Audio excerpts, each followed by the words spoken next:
अशा वेळेला या विमानतळाला लोकनेते दिबा पाटील साहेबांचं नाव ते पहिलं उड्डाण व्हायच्या आधी लागलं पाहिजे, ही सगळ्या प्रकल्पग्रस्तांची भूमिपुत्रांची तळमळ आहे.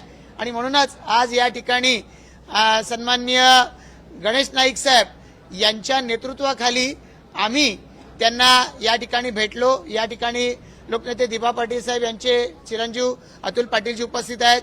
या ठिकाणी माजी खासदार संजीव नाईकजी उपस्थित आहेत. आमदार कथोरे साहेब, आमदार महेश बालदीजी या ठिकाणी उपस्थित आहेत. आम्ही सदस्य मंडळी या सगळ्या आंदोलनांमध्ये ज्यांनी भाग घेतलाय सारी मंडळी उपस्थित आहोत. या आंदोलनांमध्ये वेगवेगळ्या पद्धतीनं जी आधी आंदोलनं झाली त्याच्या वेगवेगळ्या केसेस आम्हा सर्वांवरती आहेत आणि त्यामुळे सगळ्यात जास्त याची तळमळ आणि अस्वस्थता ही आमच्यामध्ये आहे, तशीच ती प्रकल्पग्रस्त भूमिपुत्रांमध्ये आहे. मुख्यमंत्री महोदयांना आम्ही विनंती केली की विमानतळाचं पहिलं उड्डाण व्हायच्या आधी झालं पाहिजे. मुख्यमंत्र्यांनी सांगितलं की नेमकं त्याच्या आधी होईल का सांगता येत नाही, पण पंतप्रधानांनी आश्वस्त केलंय, त्यामुळे दिबा पाटील साहेबांचं नाव या विमानतळाला लागणारच हे त्यांनी सांगितलंय. या संदर्भात आम्ही त्यांना विनंती केली की त्यांनी या संदर्भामध्ये प्रेस स्टेटमेंट द्यावं, पण या संदर्भामध्ये मी यथायोग्य प्रेस स्टेटमेंट देईन असं त्यांनी आम्हाला सांगितलेलं आहे.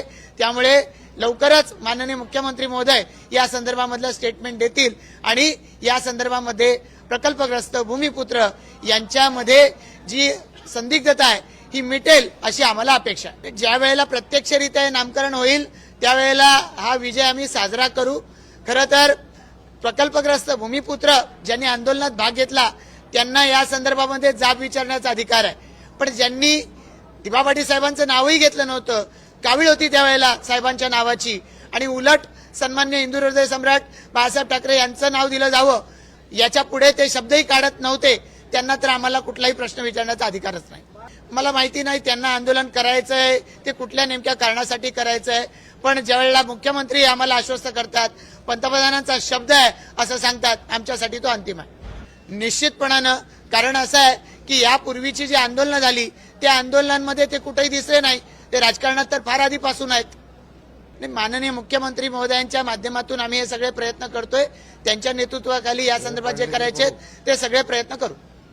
धन्यवाद. थँक्यू.